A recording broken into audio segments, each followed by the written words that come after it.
pusing sebetulnya itu yang warna biru ini nih, tahap persiapan. Karena ini juga akan berbeda-beda untuk setiap perusahaan. Kalau misalnya perusahaannya memang rapi dari sisi laporan keuangan, dari sisi legal dan sebagainya, mungkin tahap persiapannya cepat. Tapi kalau misalnya masih butuh rapi-rapi dan sebagainya, atau mau ada restruktur dulu dan lain-lain, itu akan butuh waktu gitu. Jadi di sisi persiapan ini nanti kita bareng sama underwriter, persiapan internal dibantu dengan underwriter dan profesi penunjang, akan ada satu dokumen yang tadi Mbak Ali sempat singgung, namanya prospektus. Jadi pembuatan prospektus ini juga nanti kita akan dibantu sama underwriter sebetulnya untuk pengisiannya. Nanti daftarnya kita sebetulnya ke 3 pihak nih, ke OJK, mengacunya ke POJK tadi yang 535478, kemudian ke bursa untuk permohonan pencatatan, dan juga permohonan pendaftaran efek ke KSEI. Terus sebenarnya cuma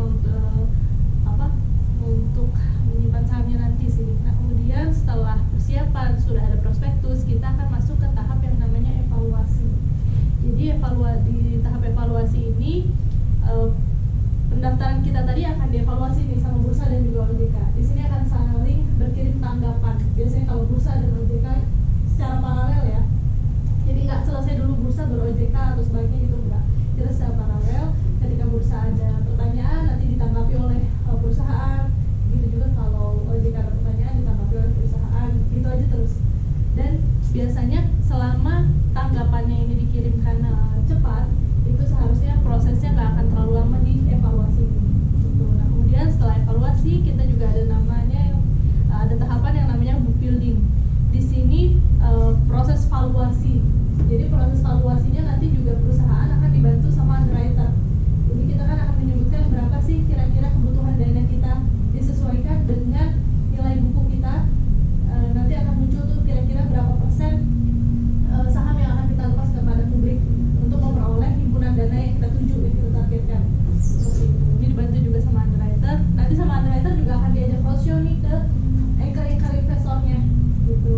Makanya memang harus ketemu mungkin 5 atau 6 underwriter biar ketemu yang appetite investornya itu cocok sama perusahaan kita.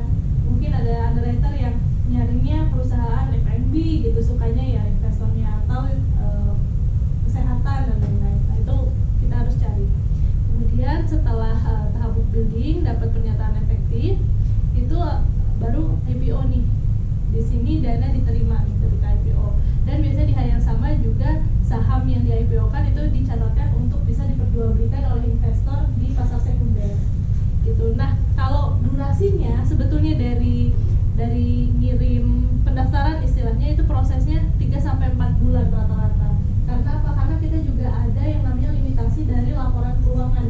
Laporan keuangan biasanya 6 bulan ya. Jadi kalau misalnya lebih dari 6 bulan nanti harus disusulkan 6 bulan yang terbaru gitu update-nya. Makanya kita kejar nih selesai semua proses di durasi paling enggak 3-4 bulan untuk proses pendaftaran.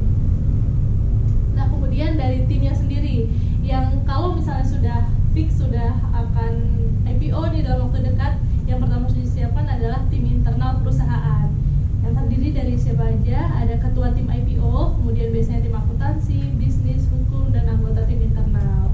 Selain itu juga kita akan terus berkolaborasi nih untuk persiapan IPO-nya bersama underwriter. Di sini ada koordinator tim IPO dan juga untuk membantu menawarkan saham atau obligasinya. Gitu. Kemudian kita akan berkoordinasi juga dengan para profesi penunjang pasar modal. Ada siapa aja? Ada akuntan publik, konsultan hukum, notaris, dan juga media. Gitu. Ya, hanya yang di slide sebelumnya. Nah, yang dalam proses evaluasi itu biasanya kalau perusahaan yang nggak ke next step itu biasanya apa? Ini nggak lolos evaluasi dari BLI ya khususnya. Oke, jadi sebetulnya akan banyak banget pertimbangan sih Mbak untuk yang bisa kita terima sama enggak gitu. Jadi di bursa sendiri, di internal bursa itu ada yang namanya tim evaluasi ya, tim penilai perusahaan. Nah itu mereka akan melihat kira-kira potensi kedepannya untuk perusahaan ini seperti apa. Apakah misalnya customer, misalnya ada satu perusahaan nih, apakah customernya salesnya besar tapi customernya cuma satu nih, kan itu sebetulnya riskan ya kalau misalnya kedepannya customer ini pindah, bakal gimana perusahaannya, atau nanti juga akan dilihat kira-kira kok dari misalnya dari pertama berdiri sampai sekarang istilahnya masih rugi, tapi ruginya tuh nggak ada peningkatan gitu, jadi tetap rugi malah makin dalam, bukannya sedikit demi sedikit makin menuju growth-nya dan sebagainya. Itu akan banyak sekali faktor sih kalau untuk yang diterima sama enggak. Dan setiap sektor juga akan banyak sekali pertimbangan, karena sektor yang satu dan yang lainnya kan juga akan berbeda.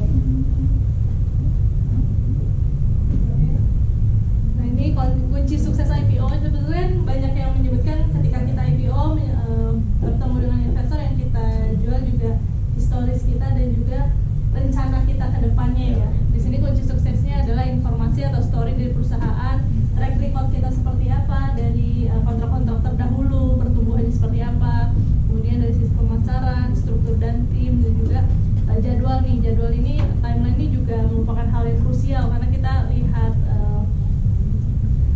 kira-kira pasnya nih kita masuk ke kita IPO di masa sekarang, sentimen publik lagi seperti apa dan sebagainya. Ini untuk kunci suksesnya. Ya, dan yang terakhir terkait IDX Incubator yang tadi juga sempat kita diskusiin di ruang makan. Ini program yang berusaha buat khusus untuk mendukung startup dan juga UKM atau perusahaan dengan aset kecil dan menengah. Persyaratan untuk gabung pertama adalah berbadan hukum PT. Yang kedua adalah telah membukukan pendapatan di bisnis inti. Kenapa ada persyaratan nomor 2? Karena biasanya kalau startup itu ada yang produknya masih beta tapi udah mulai cari pendanaan. Nah, itu belum bisa masuk ke IDX Incubator. Yang ketiga adalah inti masuk ke PT intinya cocok ya Pak. Oke. Yang ketiga adalah berpotensi untuk melakukan IPO dalam waktu dekat. Biasanya kami asumsikannya waktu dekatnya ini 1 sampai 3 tahun ke depan. Karena apa? Karena kalau misalnya masih lebih lama lagi, namanya peraturan tiap tahun aja ada revisi gitu. Takutnya udah nggak relevan. Nah, programnya ada terkait peraturan IPO, struktur penawaran, persiapan bertemu anchor investor, kemudian dari aspek hukum dan juga persiapan dari aspek keuangan. Nah, 7 binaan IDX Incubator udah berhasil IPO. Ini nih ticker code-nya ya Pak ya, ada Yellow, Pigijo, Cash, Fund System, Ultra Voucher, WGS Hub dan juga Topindo. WGS Hub ini dari Bandung juga nih, mereka venture builder. Jadi mereka menyediakan semacam apa ya, sistem gitu, software as a service untuk perusahaan UKM, tapi dibayarnya bukan pakai uang tapi pakai persenan saham. Itu juga menarik sih, bisnis modelnya baru juga. Kemudian total binaan IDX Incubator saat ini ada 98. Lokasi ini untuk lokasi fasilitas offline-nya ada di Jakarta, Surabaya dan juga Bandung.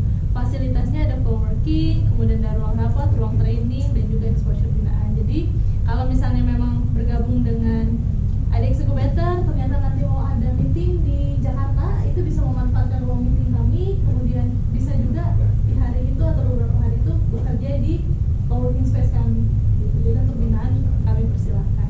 Tadi ada titipan dari Mbak Lina, bisa juga di Bandung, ya. Oke. Di Bandung juga ada ya Bu Lina. Iya. Asal jangan disewakan lagi ya. Disorot ya Pak. Makasih sama. Oke, nah ini kurikulumnya untuk lebih jelasnya. Nanti juga materi akan di-share juga sama saya dan Mbak Mercy ya kalau misalnya mau baca-baca lebih detail. Nah ini study case nih. Jadi ada PT Data Sinergi Tama Jaya. Mereka bergerak di bidang penyedia layanan managed service di teknologi informasi, khususnya teknologi pusat data terbaru. Nama ticker code-nya tuh Elite. Mereka IPO di tahun 2023. Aset mereka ketika IPO ada di 97,6 miliar. Kemudian mereka fundraise atau menghimpun dana 60 miliar dengan melepas 24,6% saham. Artinya nilai perusahaan mereka valuasinya itu kan naik 4,6 kali. Gitu. Nah ini ketika IPO tekan tombol di bursa, waktu itu ada Pak Menteri nih, Mas Menteri datang juga. Nah ini kemudian ada juga PT DCI Indonesia, mereka IPO di 2021, asetnya ketika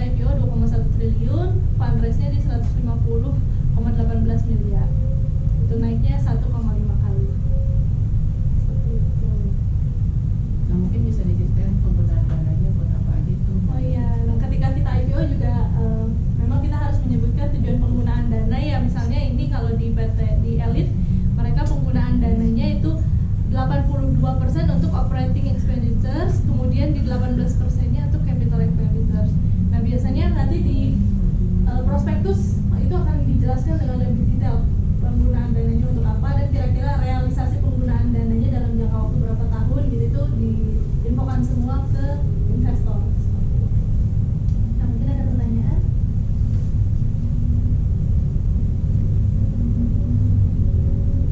Mungkin sedikit ini titipan nih dari teman-teman di bursa. Kita ada yang namanya IDX Mobile, ini untuk memudahkan juga untuk pengambilan data dan lain-lain. Bisa di download di App Store dan juga Google Play Store. Harus semua dulu. Titipan dari teman-teman di kantor. Iya, karena enak, kita jadi belajar yang tadinya kita nggak tahu, Iya. kita jadi tahu karena kita ada di sini kan. Terus nggak kemana-mana karena ini punya IDX dan gratis juga gitu. Oke, sekian untuk sesi pemaparannya. Semoga bermanfaat, dan ini juga ada kontak kami kalau misalnya nanti dibutuhkan untuk diskusi lebih lanjut. Jangan sungkan untuk menghubungi kami. Untuk di Bandung sendiri ada Pak Ahmad dan juga Bu Lina, dan di Jakarta ada Bu Ai, saya dan juga Pak Mersi. Mungkin lebih enak kalau kontak ke GoPublic, GoID. Oh iya, bisa juga melalui gopublic@idx.co.id. Karena kita semua akan terima. Gitu. Oh, bagus ya. Jadi Iya, iya. pada satu-satu memang saya pribadi tidak pernah merekomendasikan untuk interview applicant karena satu harusnya kami mewakili perusahaan bukan mewakili pribadi gitu ya. Dan kita memang sudah punya email group yang memang khusus untuk perusahaan yang mau go public untuk berdiskusi gitu.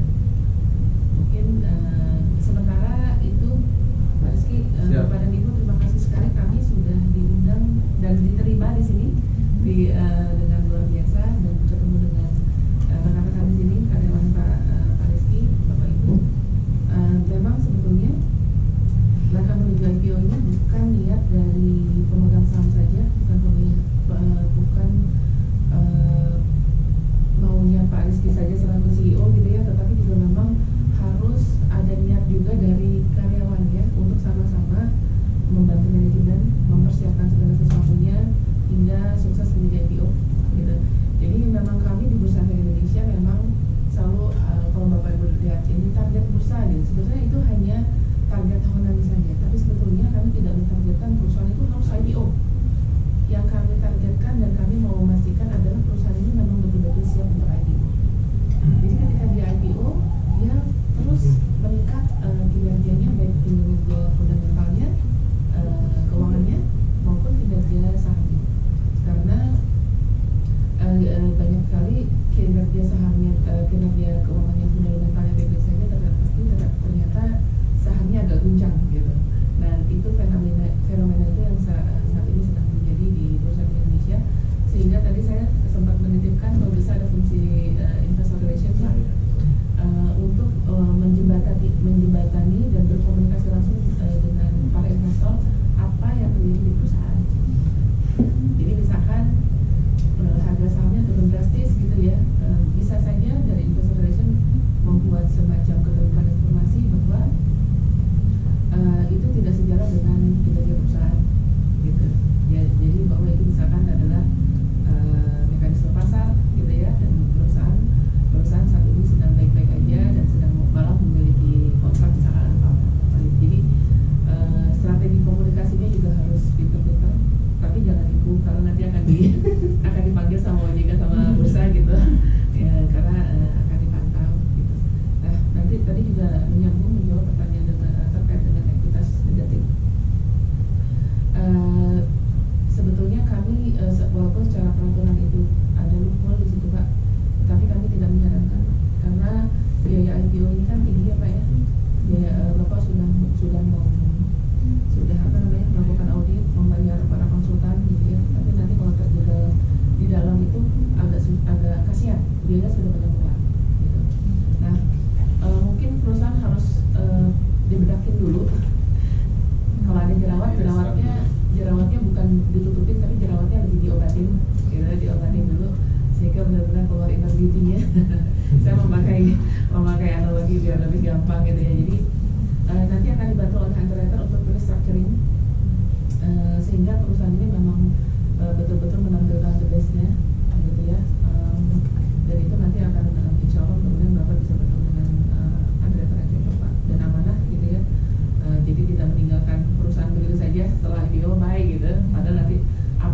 juga sebenarnya masih akan menjadi tanggung jawabnya underwriter nanti. Kalau range biaya tadinya sebelum ke sana itu, katakanlah di akselerasi itu range biayanya berapa rupiah? Baik. Nah, Rata-rata. ini ada nanti Mbak Inaya bisa jelaskan ya. Jadi intinya Pak, makin besar fundraisingnya, makin tinggi persentasenya. Oke. Karena kan Persentasenya. kalau laporan keuangan itu kan fixed cost ya Pak ya. Nah, sedangkan kalau biaya underwriter itu pakai persentase Pak, pakai success fee. Mbak Inaya mungkin bisa lihat ya ini, bisa disampaikan. Ya. Jadi di tahun 2023 nih Pak, kalau kita tarik data itu memang rata-rata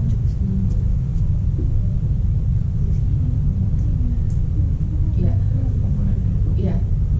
Jadi kalau dia perusahaan menengah kecil Pak, rata-rata itu 5% Pak. Tapi kalau dia perusahaan besar bisa range-nya bisa sampai 2 sampai 4%. 3 sampai 4%. Iya. Sebetulnya ada slide yang 3 itu. Di sini muncul tapi pas di kesini nggak muncul nih. Oh. Disebutkan aja ya. Jadi betul tadi berdasarkan fundraise nih atau penghimpunan dana kita lihatnya untuk rata-rata di tahun 2023 itu sekitar 5% kurang sedikit biayanya. Kita nggak bisa menyebutkan fixnya berapa, tapi porsi paling besar itu pasti di underwriter. Nah kemudian kalau misalnya sebetulnya kita bagi berdasarkan fundraise, kalau misalnya fundraise-nya itu di bawah 50 miliar, untuk biaya